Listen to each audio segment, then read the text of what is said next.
Selamat bertemu kembali teman-teman di channel Yanti Horror Story dengan judul Gending Alas Mayit part 5 dengan judul Desa Terkutuk oleh Dioseta. Penyebab kutukan gending alas mayit akan terkuak di part ini. Sekumpulan orang datang menghampiri Cahyo dan Pak Lek. Sepertinya mereka dari kota yang cukup jauh. Pak Lek, Cahyo, sudah lama sekali ya. Dulu kamu masih sekecil ini loh Cahyo, ucap seorang pria yang datang menghampiri rumah Pak Lek. Mereka berbincang panjang lebar seolah sedang bernostalgia akan sesuatu. Aku hanya duduk termenung di ujung ruangan. Cerita Sekar mengenai Laksmi sungguh membuatku sangat terpuruk. Tidak mungkin seorang Laksmi yang baik dan ramah bisa mati di tangan anak buah seseorang bernama Aswangga itu. Danan, sini loh, tak kenalin sama mas-masku, panggil Cahyo dari ruang tamu. Aku menghampiri mereka sambil berusaha menyembunyikan wajah murungku. Saya Danan mas, majikannya Cahyo, ucapku sambil menjabat tangan teman-teman Cahyo. Cahyo segera menoleh dan melemparkan sarungnya ke arahku. Enak aja, majikan mbahmu, memangnya aku mbok gaji piro? Jawab Cahyo yang mengerti maksud candaanku. Wah, Mas Danan bisa aja. Saya Ardian, ini Nisar dan Ramto, ucap mereka memperkenalkan diri. Pak Lek mendekat sambil membawakan minuman yang telah disiapkan Bulek dari dapur. Ini diminum dulu, terima kasih loh sudah jauh-jauh mau mampir ke sini, ucap Pak Lek menyambut Mas Ardian dan teman-temannya. Perbincangan ringan terbentuk di antara kami. Hampir sebagian besar merupakan cerita tentang bagaimana Pak Lek dan Cahyo waktu masih kecil sempat menyelamatkan mereka dari bahaya di pabrik gula. Cahyo, Pak Lek, kami sudah mencoba mencarikan informasi semampu kami dan berujung kepada seseorang bernama Mbah Rusman, ucap Mas Ardian. Katanya dulu dia warga desa Windu Alit yang bertahan dari kutukan yang sedang kalian hadapi itu. Sebagian besar kami sudah mengetahui cerita Mas Ardian lewat telepon, namun dengan bertemu langsung, cerita mereka tentang Mbah Rusman terasa lebih menyedihkan. Sebentar Mas Ardian, sebelum dilanjutin ceritanya, biar saya panggil Sekar dulu, ucap Cahyo memotong cerita Mas Ardian. Sambil Mas Ardian melanjutkan ceritanya, Mas Nisar masuk ke dalam mobil dan mengambil sebuah benda yang terlihat cukup besar. Nah, ini barangnya, ucap Mas Ardian membukakan sebuah bungkusan yang berisi sebuah gong kecil dan pemukulnya. Menurut cerita Mbah Rusman, pemukul ini yang disebut dengan tabuh waringin, namun ini tidak cukup untuk satu warga desa. Kalian harus membuatnya dari kayu pohon beringin tua di sebuah sendang di hutan, cerita Mas Ardian. Pak Lek terlihat terfokus pada benda itu dan memperhatikan energi yang keluar darinya. Sendang Banyu Ireng, saya pernah ke sana Pak Lek, ucapku pada Pak Lek. Aku mengingat sebuah tempat yang digenangi air berwarna hitam di dalam alas mayit. Ya sudah Mas Ardian, benda ini kami terima ya, terima kasih banyak, ucap Pak Lek kepada Mas Ardian. Terlihat Pak Lek sengaja memotong ceritaku agar mereka tidak terlalu terjun ke dalam permasalahan mengerikan ini. Iya Mbah, kami sangat senang bisa membantu, ucap Mas Ranto menggantikan Mas Ardian yang sedang berpikir. Pak Lek, Mas Danan, Cahyo, kami tahu ini tidak mudah, tapi kalau bisa selesaikan ini sebelum purnama berikutnya, belum kutukan itu menyerang Mbah Rusman lagi, pinta Mas Ardian dengan wajah yang serius. Kami mengerti maksud Mas Ardian dan berjanji menyelesaikan ini secepat mungkin. Oh iya Pak Lek, mohon maaf, korek pemberian Pak Lek saya serahkan kepada Mbah Rusman dan cucunya.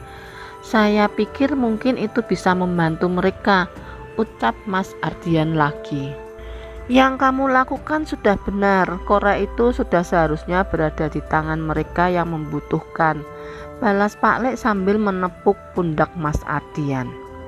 Kami berpisah. Cahyo mengajak teman-temannya itu melihat pabrik gula tempat kerjanya yang sudah direnovasi, dan sore harinya mereka sudah berpamitan pergi. Gak nyangka kamu punya teman-teman sehebat itu, ucapku pada Cahyo.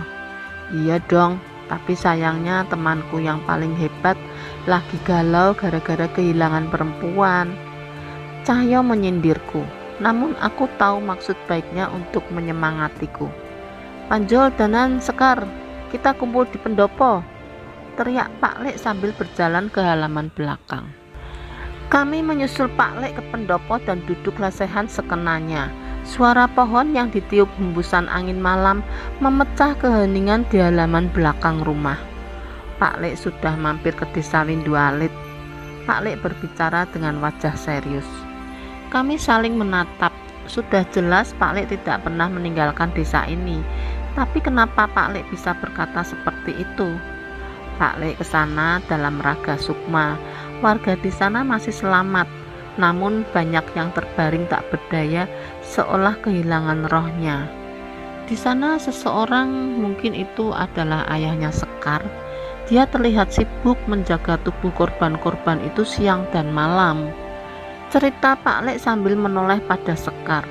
Sekar terlihat menghela nafas, seolah lega mendengar kabar mengenai ayahnya. Danan, walaupun kemarin Eyang Widarpa terlihat acuh, ternyata saat ini dia sedang berkeliling alas mayit mencari sesuatu. Temui dia sebelum kamu masuk ke dalam hutan itu, perintah Pak Lek. Baik Pak Lek, aku mengerti maksud Pak Lek. Eyang Widarpa memang sama sekali tidak bisa ditebak. Oh iya, dan satu lagi, ini peninggalan Nyai Suratmi, tolong berikan pada Eyang nanti. Pak Lek menyerahkan sebuah kalung kuningan seperti yang biasa dipakai prajurit-prajurit zaman dulu. Aku segera mengambil dan menyimpannya. Sebenarnya aku penasaran, apa reaksi Eyang Widarpa saat menerima ini. Pak Lek menutup perbincangan kami dengan mengajarkan sebuah mantra penyembuh kutukan, termasuk kepada Sekar. Pak Lek bilang, mungkin nanti ayah Sekar akan membantu kami di alas mayit. Jadi Sekar harus bisa membantu warga untuk menahan kutukan yang diterima warga desa. Kami beristirahat dengan cukup. Paginya Bulek memberikan bekal kepada kami untuk persediaan selama perjalanan ke desa Windu Alit. Pak Lek tidak ikut, dia masih bertugas menjaga pabrik gula yang ia kelola. Namun Pak Lek bilang bahwa dia sudah meninggalkan sesuatu untuk membantu kami di sana. Kami berganti angkutan beberapa kali sampai akhirnya kami turun di sebuah persimpangan yang terdapat jalan setapak menuju hutan. Dari sini masih berapa lama? Tanya Cahyo pada Sekar. Kalau jalannya cepat mungkin bisa 2-3 jam, jawab Sekar. Ya udah, kalau Sekar capek bilang ya, nanti Mas gendong, goda Cahyo dengan memasang wajah genit yang kususul dengan pukulan di kepalanya. Ingat, kita mau menolong orang, jangan sampai ilmumu gak bisa dipakai gara-gara kualat. Aku memperingatkan Cahyo. Iya, mudeng kok, maksudnya biar gak terlalu tegang aja, jawab Cahyo. Aku tahu benar Cahyo memang tidak mungkin berbuat aneh-aneh. Dari tadi dia memang terus memperhatikan Sekar yang terlihat cemas selama perjalanan. Kami melalui hutan-hutan yang rindang. Sesekali kami beristirahat di pinggir sungai untuk sekedar menarik napas dan mencuci muka, sampai akhirnya kami sampai di desa Sekar tepat sebelum malam. Aku sedikit bernostalgia dengan desa ini. Sudah ada kemajuan saat aku tersesat di sini, listrik masih belum menerangi desa ini. Selain itu tidak banyak yang berbeda. Selain sebuah rumah yang terlihat cukup besar di tengah-tengah desa. Mungkin saja itu rumah juragan kaya yang bernama Aswangga. Beberapa orang terlihat berkumpul di balai desa. Sekar segera berlari menuju ke sana. Bapak, Sekar pulang, teriak Sekar yang bergegas menemui ayahnya di tempat itu. "Sekar," ucap ayah Sekar yang segera memeluknya. Sepertinya ia juga sadar dengan keberadaanku. Aku dan Cahyo segera menyusul untuk menemui ayahnya Sekar itu. "Mas Danan, kamu benar Mas Danan kan?" ucap Pak Sardi dengan senyuman di wajahnya. "Iya Pak Sardi, ini saya, dan ini teman saya Cahyo," jawabku sambil memperkenalkan Cahyo.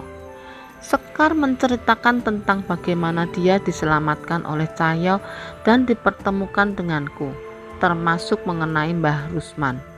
Wah, ada tamu dari jauh nih. Seorang pria parubaya datang menghampiri kami. Pak Kades, lama sekali tidak ketemu," ucapku menyambutnya. Pak Kades dan Pak Sardi menceritakan panjang lebar mengenai apa yang terjadi di tempat ini dan bagaimana bisa banyak warga terbaring tak berdaya di tempat ini. "Mas Danan, Mas Cahyo, ayo mampir ke rumah dulu, nanti tidur di rumah saya saja. Ada kamar kosong di sana," ucap Pak Sardi. "Aduh, gak usah repot-repot Pak, nanti saya tidur di rumah singgah aja, mau nostalgia," balasku pada Pak Sardi. "Pak Sardi istirahat dulu, warga yang terkena kutukan biar kami yang mengobati," ucap Cahyo kepada Pak Sardi. Ternyata dari tadi Cahyo memperhatikan kondisi Pak Sardi yang sudah terlihat sangat kelelahan. Rasa capek kami selama perjalanan sama sekali tidak ada apa-apanya dibanding yang Pak Sardi rasakan. "Bener nih, kalian habis perjalanan jauh loh, pasti capek," Pak Sardi memastikan kepada kami. "Bener Pak, Sekar, tolong antar Bapak ke rumah ya, suruh istirahat, biar kami ditemani sama Pak Kades," perintahku pada Sekar. Sekar mengangguk dan mengerti maksud kami. Memang wajah kami terlihat serius setelah memasuki desa ini. Tak ada lagi candaan keluar dari mulut Cahyo. "Pak Kades, saya mohon izin memeriksa warga desa," ucap Cahyo sambil mempersiapkan peralatan dari ranselnya. "Monggo Mas, tapi jangan memaksakan diri ya," jawab Pak Kades yang disusul dengan beberapa makanan ringan dan teh hangat yang diantar oleh warga desa. Kami memperhatikan seluruh warga yang terbaring di sini. Jelas terlihat roh mereka tidak berada pada tubuhnya. Namun sebuah kekuatan menjaga agar tidak ada entitas lain yang masuk ke tubuh mereka. Mungkin itu adalah perbuatan Pak Sardi. Kami hanya membacakan mantra pelindung untuk menahan serangan-serangan yang mungkin datang ke tempat ini. "Danan, kita harus beresin ini semua. Ini keterlaluan," ucap Cahyo padaku. "Sabar, jangan gegabah. Malam ini kita persiapan dulu. Malam ini bukan bulan purnama, seharusnya aman." Aku mencoba menahan emosi Cahyo. Kami berpamitan ke rumah singgah yang terletak tak jauh dari balai desa. Setelah membereskan semua peralatan, kami melakukan persiapan untuk esok malam. "Cahyo, tak coba cek dulu, Pak Lek ninggalin apa di sini," ucapku pada Cahyo sambil memasang posisi meditasi. "Ya sudah sana, aku jagain," balas Cahyo. Aku memisahkan sukmaku dari raga. Sebuah aura kelam terlihat mengelilingi hampir seluruh sudut desa ini, dan benar sumbernya dari alas mayit. Aku mencoba berkeliling desa dan mencari tahu lebih dalam mengenai aura kelam ini. Dari perbatasan desa dan alas mayit terlihat nyala api berwarna putih yang menambah besar secara perlahan. Geni bara loka, salah satu ilmu terhebat milik Pak Di. Dengan api ini kami bisa menenangkan roh-roh penasaran yang belum tenang tanpa harus bertempur. Tapi aku ragu, apa api ini akan cukup besar untuk melawan seisi penghuni hutan ini. Belum sempat menemukan petunjuk yang berarti, perlahan terdengar suara mendengung dari dalam hutan. Itu adalah suara gong yang dipukul pelan dan disusul dengan suara gamelan. Persis seperti apa yang kudengar saat Sekar kesurupan. Tapi bukannya malam ini bukan purnama? Layaknya iring-iringan kerajaan, Dari dalam hutan muncul kereta kencana bersama dengan sinden yang melakukan tarian-tarian gemulai. Bahaya semakin kurasakan. Segera aku menarik sukmaku ke dalam tubuh untuk memberitahu Cahyo dan Pak Sardi. Cahyo, sepertinya kita harus bersiap. Suara gamelan muncul dari dalam hutan. Aku memberitahu Cahyo dengan apa yang kulihat. Tapi sekarang bukan bulan purnama, bantah Cahyo. Sepertinya mereka merasakan ancaman. Iring-iringan kereta demit itu juga mengarah ke sini. Pokoknya siap-siap, perintahku.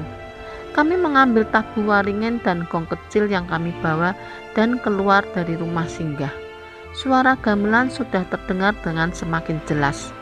Semua warga termasuk Pak Sardi juga serentak keluar dari kediamannya dan berkumpul ke balai desa. Mas Danan, gimana ini?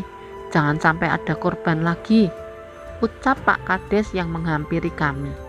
Tenang Pak, tidak akan kami biarkan. Aku menenangkan Pak Kades sambil memperhatikan gelagat warga mencari apakah ada yang terpengaruh suara gending itu.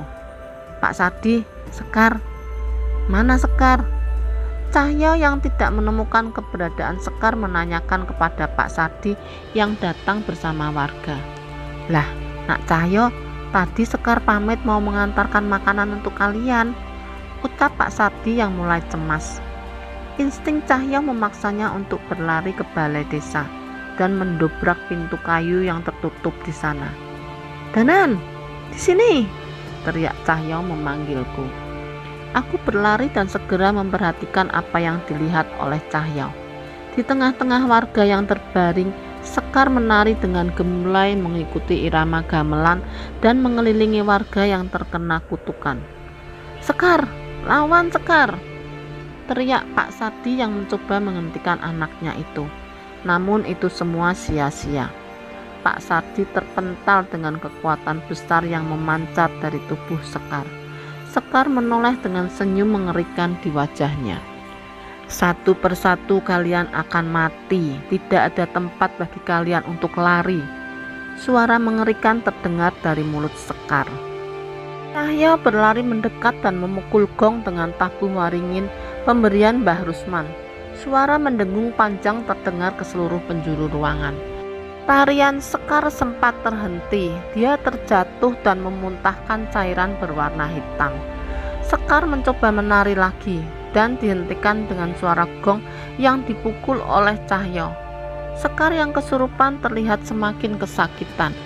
Namun samar-samar terlihat bayangan wanita yang hampir terpisah dari tubuh Sekar.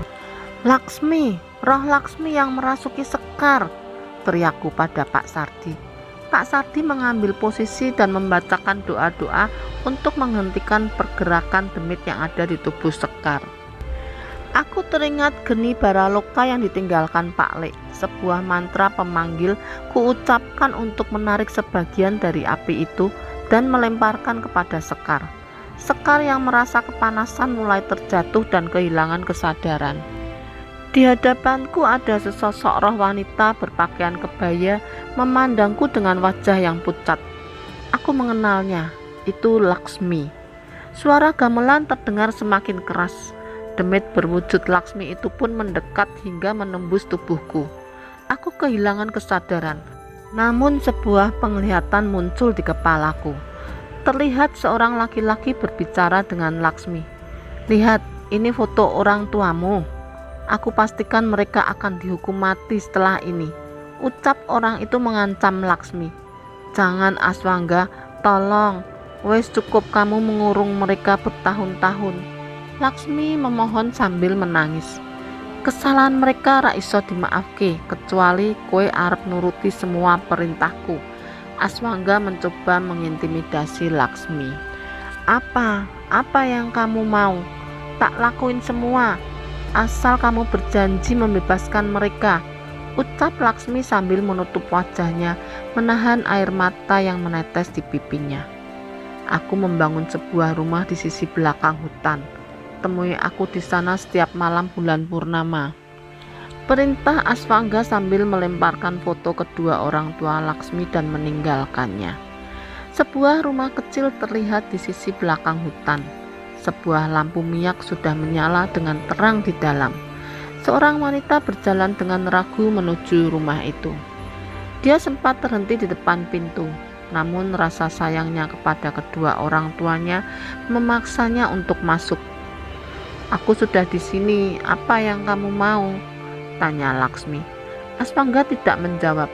Dia hanya berjalan ke arah pintu dan menguncinya. "Harusnya kamu sudah tahu apa yang aku mau," ucap Aswangga sambil menyentuh pipi Laksmi. Laksmi mundur, namun Aswangga menahan kedua tangannya. "Aku tak sanggup melihatnya." Bibir mungil Laksmi dilumat dengan paksa oleh Aswangga. Tangan biadab itu meraba ke seluruh tubuh Laksmi dengan penuh nafsu.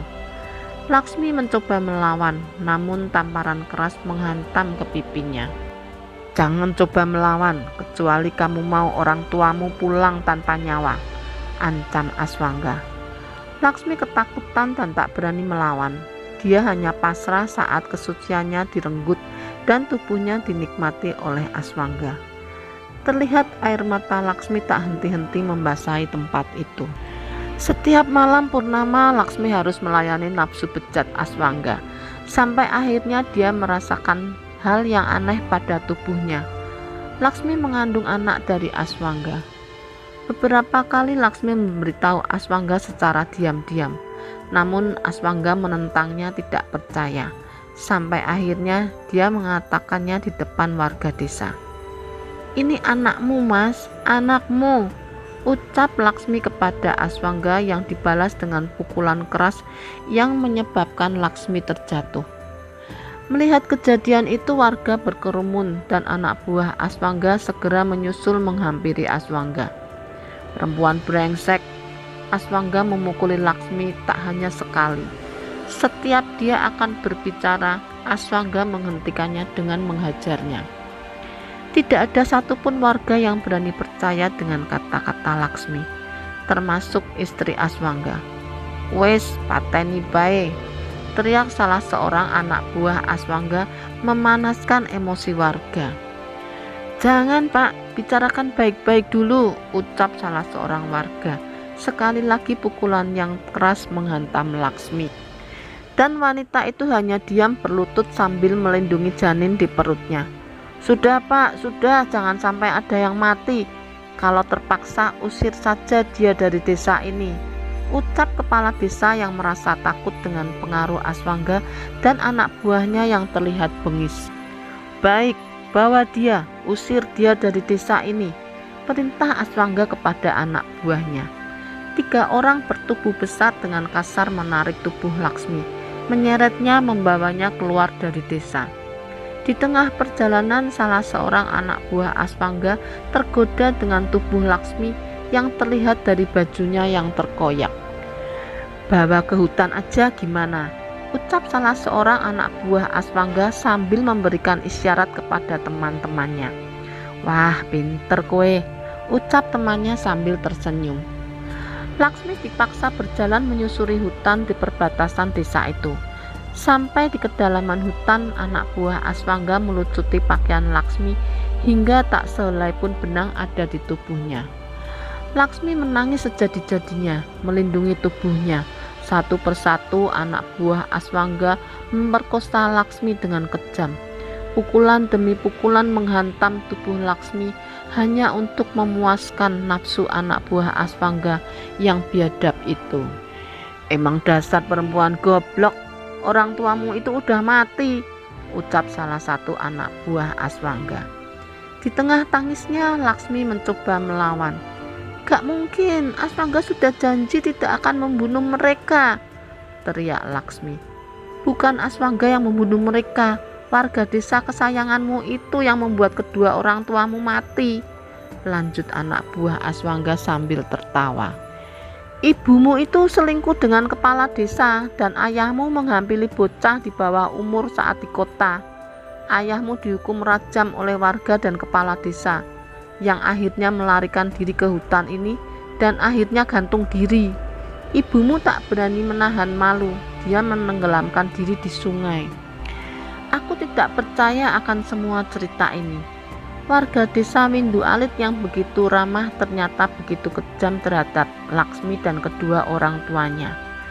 Aku emosi. Jika ini benar, aku harus membuat perhitungan pada Aswangga, Pak Kades, dan warga desa. Brengsek kalian, kalian warga desa Windu Alit yang kejam.